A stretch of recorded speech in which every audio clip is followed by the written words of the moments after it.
Street-level commutes in Ottawa are still stretching. A new trade has the Senators leaning into their best hockey of the season. And a national debate over digital privacy is quietly picking up speed. Later in the brief, the key question: what Canada's proposed Bill C-2 could change about how personal data moves across borders, and what rights experts say to watch for.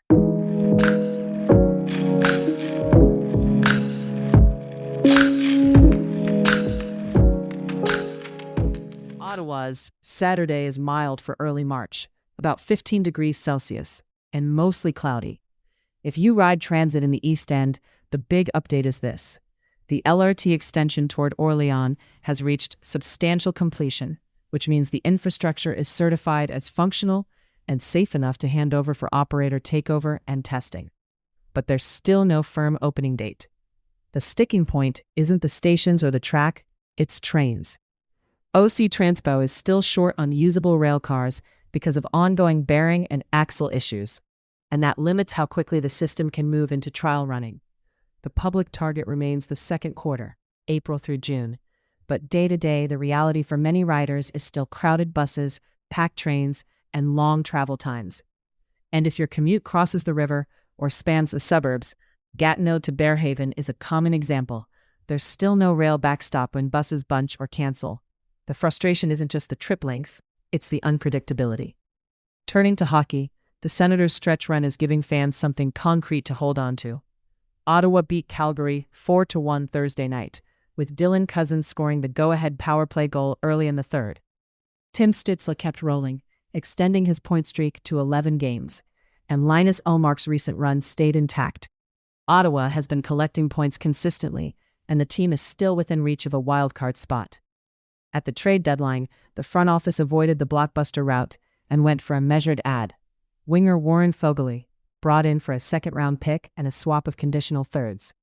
The message from management is that the roster is trending the right way, and they didn't want to disrupt the chemistry that's driving this surge. Now to the primary thread, and it sits right at the intersection of law, technology, and everyday life online. A new book by Osgoode Law School professor Jonathan Penny, titled Chilling Effects, Repression, Conformity, and Power in the Digital Age, is being launched March 12th in a panel event hosted at Osgoode. The framing is straightforward. Penny argues that technology and power can combine to push people towards self-censorship and conformity, often without anyone explicitly ordering it. Here's the key point.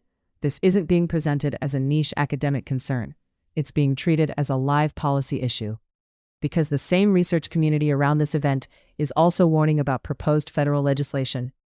The Citizen Lab has published a preliminary analysis linking Canada's Bill C-2 to two major international data sharing instruments. The second additional protocol to the Budapest Convention.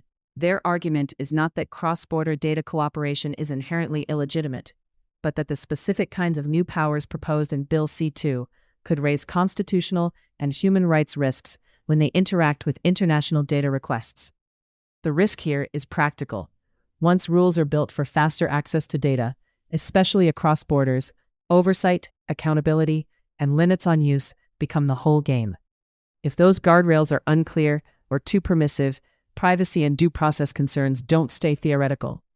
They can show up as broader data exposure, more intrusive collection, or weaker transparency for the people whose information is being shared.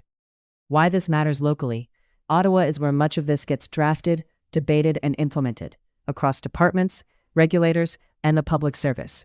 And it's also where a lot of the country's digital policy expertise sits, from universities to civil society labs to federal institutions. One quick national policy signal, because it's part of the same "what kind of system are we building" question. In Alberta, doctors' groups and advocacy organizations are pressing the federal government to review the province's Bill 11, arguing it could expand private care in ways that clash with the Canada Health Act. Alberta says the aim is modernization and shorter wait times. This isn't resolved, and the next step to watch is whether Ottawa chooses to formally review and what leverage it uses, if any. In the final minute, here's what to keep an eye on next. For Ottawa Transit, the meaningful milestone will be a confirmed start for that required trial running period and any update on how many train cars are actually available for sustained testing. The opening window matters less than the operational reality behind it. For the Senators, The next couple of weeks will tell you if this is a real push or just a hot stretch. Watch special teams, and whether the new edition fits without the lineup losing its speed. And for Bill C2, the timeline to watch is how quickly the proposal moves and whether the government addresses the specific concerns Citizen Lab is highlighting, how domestic powers connect to international data sharing agreements, and what safeguards follow the data when it crosses a border. That's the brief for Saturday, March 7th.